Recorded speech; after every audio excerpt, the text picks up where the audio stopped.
Je regarde où? Ici. Ok. Bonjour Christian, on se retrouve de nouveau à Montréal, chez toi, pour une interview avant ton combat face à Suleshki, prévu le 27 juin prochain. Un duel organisé pour déterminer le prochain champion intérim WBC. Ton combat précédent a eu lieu en août dernier, il y a 10 mois, 9-10 mois déjà. C'était face à l'Ukrainien Derevchenko et tu l'as emporté à la décision. Est-ce que l'attente n'a pas été trop longue, Christian? Quand même un petit peu, mais il faut savoir que pendant cette période, je suis un peu dans une période transitoire. Et en plus, j'étais blessé. Après le combat de Derevchenko, mois d'août, j'étais blessé. Je me suis fait opérer du coude. J'ai eu le temps de récupérer. Ça m'a permis aussi de me concentrer sur d'autres projets à gauche, à droite. Notamment, j'ai passé pas mal de temps à Dubaï. Pendant cette période, j'avais 2-3 projets à régler là-bas. Mais tout en maintenant une activité physique régulière. Donc pour moi, c'était plutôt bénéfique. Je me suis réparé, je me suis soigné quelques petits bobos.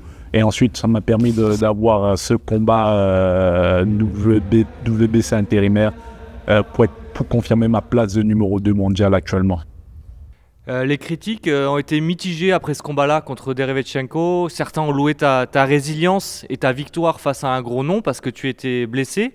Mais d'autres ont pointé du doigt le fait que tu aurais dû finir le combat face à un adversaire aussi très diminué. On a lu ça. Avec le recul, que penses-tu de ta performance ? Moi, je pense que c'était une très belle performance. Il faut savoir que durant le combat, on s'est tous les deux blessés dans le même rôle. Mais personne ne s'est rendu compte que moi, j'étais blessé aussi. Tout le monde s'est rendu compte qu'il avait le biceps pété. Mais ce qui s'est passé, moi, c'est que moi, j'avais déjà les biceps pétés. Mais il y avait encore des fibres de coller. Et ensuite, je pense qu'on a dû s'entrecroiser de crochets. Et ensuite, les fibres qui étaient encore collées sur mon biceps se sont décollées complètement. Ce qui fait en sorte qu'il y avait le bras gauche complètement engourdi. Vous pouvez le voir pendant le combat que je mettais que des droites après le quatrième round ou le troisième round. Ça fait en sorte que derrière, le monde avait l'impression que moi je boxais avec 2 bras et lui il avait qu'un seul bras. Et c'est pour ça qu'on a reçu beaucoup de critiques là-dessus.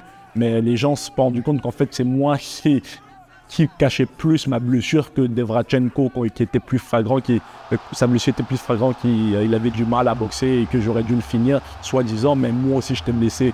Mais après, lorsque tu connais la vérité, les commentaires, on s'en fout. Le plus important, c'est qu'on a pu faire le combat, on a pu avoir cette victoire et ce qui nous a permis d'avancer dans les classements et d'assurer aussi ma place de numéro 2 mondial. C'est aussi ça, les attentes, elles arrivent parce que tu es très proche d'un titre. Est-ce que tu penses que parfois là on est trop dur avec toi ? C'est le monde de la boxe en général, c'est même le monde du sport en général. Malheureusement, on n'a pas forcément que des spécialistes de boxe. Tu as des fans qui ne connaissent pas grand-chose, qui pensent qu'il suffit de monter sur le ring ou de choisir tel boxeur, de choisir tel. Ils ne se rendent pas compte forcément de la politique derrière, de la stratégie et de tous les enjeux financiers qu'il y a aussi derrière le sport. Beaucoup de monde font plus ou moins un jugement assez facile en disant « oui, mais non, il aurait dû combattre lui, oui, mais non, il n'a pas choisi de bon adversaire, oui, mais non, il a fait un mauvais combat, oui, mais non », sans forcément prendre en compte tout l'environnement aux alentours. Alors justement, il y a quelques semaines, ton nom a fait les gros titres de la presse spécialisée en France, car une affiche franco-française devait être programmée pour ce mois de mai. Kevin Lelesadjo contre Christian Mbili. Il y avait même l'accord Hotel Arena, soi-disant, qui avait été réservé pour une demi-finale mondiale IBF. Et finalement, le combat est tombé à l'eau. Pourquoi ça ne s'est pas fait, Christian ? Le combat ne s'est pas fait parce que, il n'y avait pas de moyens nécessaires pour faire ce combat. Avant même le combat n'aille aux enchères, on était en négociation pour faire une copromotion en France.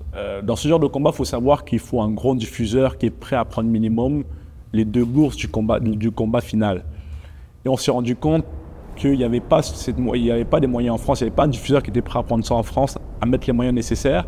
On a demandé au clan adverse, avant les enchères, Venez au Québec, nous on a ESPN qui est prêt à payer ma bourse et puis sa bourse à Kevin. Malheureusement, le clan adverse ne voulait rien savoir. On a allé aux enchères. Nous, on était persuadés qu'ils n'avaient pas les moyens.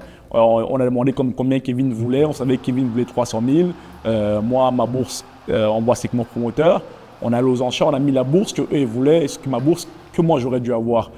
Finalement, on s'est rendu compte qu'ils ont joué au poker. Ils ont mis une somme, je ne sais plus, 400 000 ou je ne sais plus combien, excuse-moi, 900 000 ou je ne sais plus combien. Pas loin du million. Hein. On n'était pas loin du million. Et on s'est rendu compte qu'en fait, ils jouent au poker, là. Je ne sais pas ce qu'ils font. Et nous, on a demandé des garanties derrière parce que malheureusement, après les enchères, on a reçu plusieurs messages en nous disant que méfie-toi de ces enchères parce qu'à mon avis, il n'a pas les moyens pour vous payer. On a demandé à ce que notre bourse soit versée dans un compte bancaire avec un huissier qui confirme que ma bourse est dans un compte bancaire 5 jours avant le combat. Nous, c'était ça notre demande. Ils n'ont pas pu nous le donner et nous, on s'est retirés. En tout cas, toi, sportivement, quand même, tu étais prêt à aller en France et à te battre contre... Nous, on était prêts. Nous, on était prêts depuis le début, si tu veux. En plus, le pire, c'est que je m'en veux un peu parce que c'est moi qui ai mis la pression à mon coach et à mon équipe de faire ce combat. Parce qu'au départ, on avait le choix. On avait soit la WBC, soit l'IBF.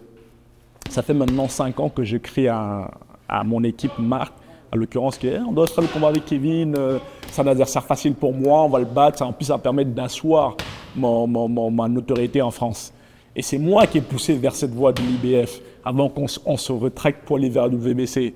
Et je m'en veux un petit peu parce que derrière, on avait affaire à des gens pas professionnels du tout. Le plus gros perdant, c'est eux. Moi, ma bourse, je veux même faire encore plus avec la WBC intérimaire. Et l'autre, finalement, il se retrouve dans une carte, on ne sait pas où. J'espère que... Moi, je trouve ça dommage pour Kevin. D'autant plus qu'on est dans un âge où on n'a plus de temps à perdre. Il faut qu'on fasse de l'argent, il faut qu'on remplisse notre compte en banque. Malheureusement, de se prendre des coups pendant jusqu'à 40 ans, ce n'est pas forcément bien pour le cerveau. Donc ce combat n'a donc pas eu lieu, la fédération IBF t'a donc éjecté de son top 10 et tu t'es donc concentré sur la fédération WBC. On le rappelle, c'est Canelo Alvarez qui détient cette ceinture WBC, mais cette fédération a décidé de mettre en jeu une ceinture intérim, car Canelo, on sait, il tarde un peu à faire ses défenses de ceinture. Tu es le challenger numéro 1 derrière Canelo. Ils ont fait appel à toi pour une ceinture intérim. Et au début, ça devait être Diego Pacheco. Un gros nom, un gros prospect, et la nouvelle annulation. Qu'est-ce qui s'est passé encore? Encore des aventures de la boxe. Déjà, il faut savoir que Pachenko aussi, il nous esquivait dans l'IBF avant ça, avant Kevin. Il nous esquivait pareil, IBF, éliminatoire.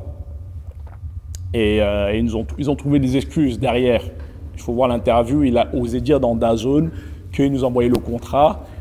Et nous, on n'a pas répondu, on a pris du temps à répondre et ils sont passés à autre chose. We're trying to make that fight mandatory with them, Billy. You know, I signed those papers, sent them back, we're ready to go. We never heard back from his team, so we move forward and we make this fight with Stephen Nelson. Deuxième fois qu'il nous esquive, WBC intérimaire. Au début, il nous proposait 200 000 pour les combats aux États-Unis. Non, mon promoteur dit non, nous 200 000, ça ne nous va pas. Nous, on propose 400 000 ou 1 million, un demi-million, je ne sais plus, 450 000 venez au Québec, nous on fait ça ce combat.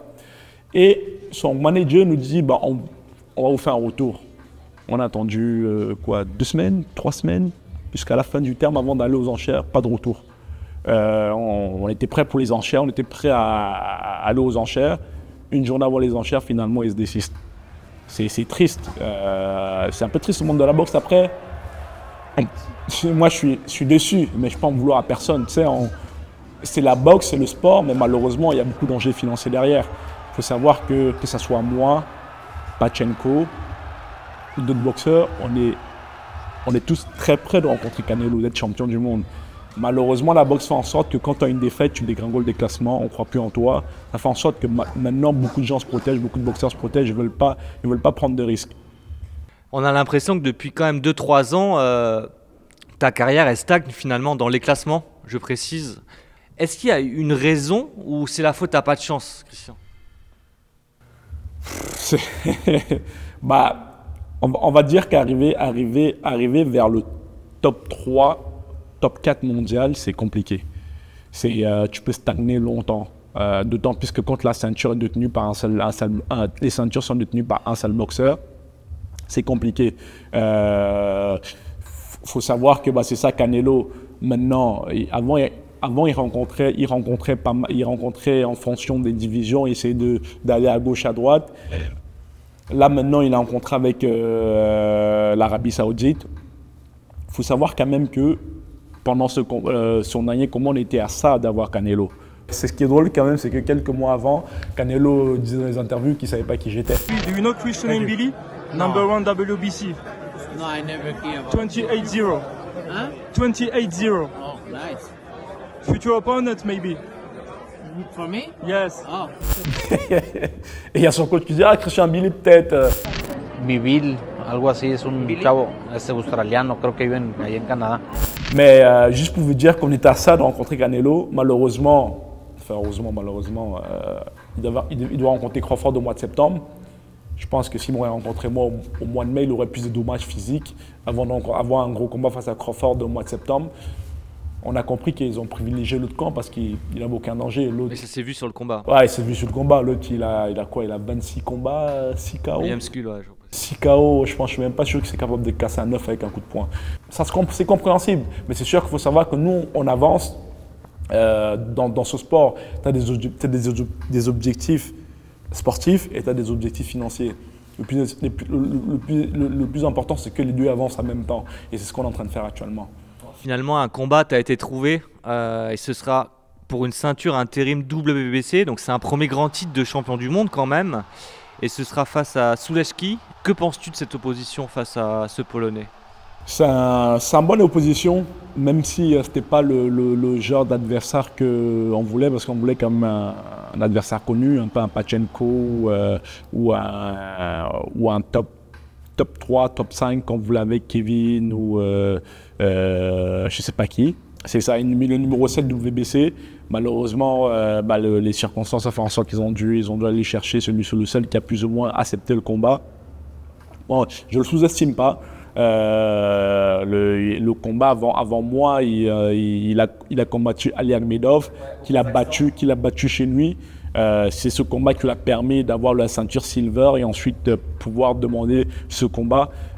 Faut pas le sous-estimer, c'est un vieux de la vieille. Il a eu des gros combats. Il avait combattu plusieurs Américains qui étaient champions du monde. Il avait battu Rosado. J'ai oublié comment il s'appelle aussi, un autre champion du monde. C'est quand même un adversaire qui a de l'expérience.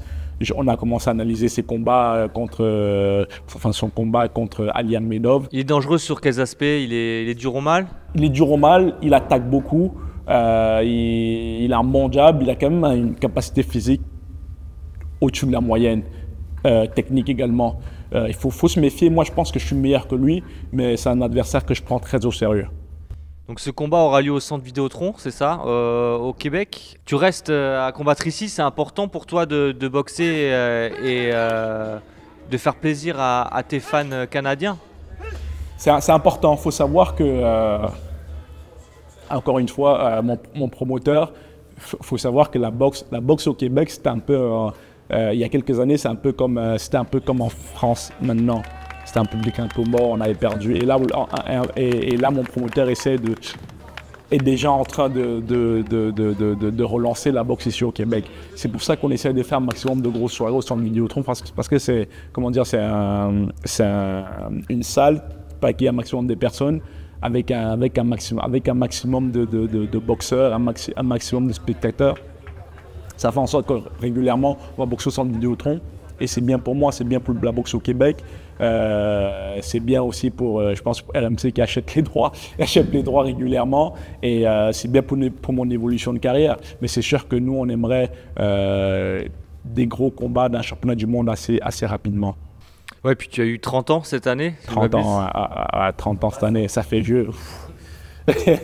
C'est un âge où un boxeur arrive à maturité, quasiment. C'est quoi le plan pour toi d'ici les prochains mois, les prochaines années? Est-ce que c'est d'aller chercher Canelo à tout prix en WBC ou là tu vas prendre n'importe? Honnêtement, où on en est, moi à 30 ans, j'ai dit à mon coach, je ne me vois pas boxer jusqu'à 40 ans.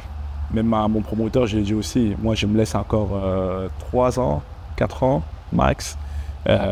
L'objectif c'est sûr c'est d'être champion du monde de 1. De 2, c'est faire de l'argent. On est là pour faire de l'argent, on est là pour gagner notre vie. C'est sûr qu'actuellement, on n'a pas le choix de passer par Canelo, il a tous les ceintures.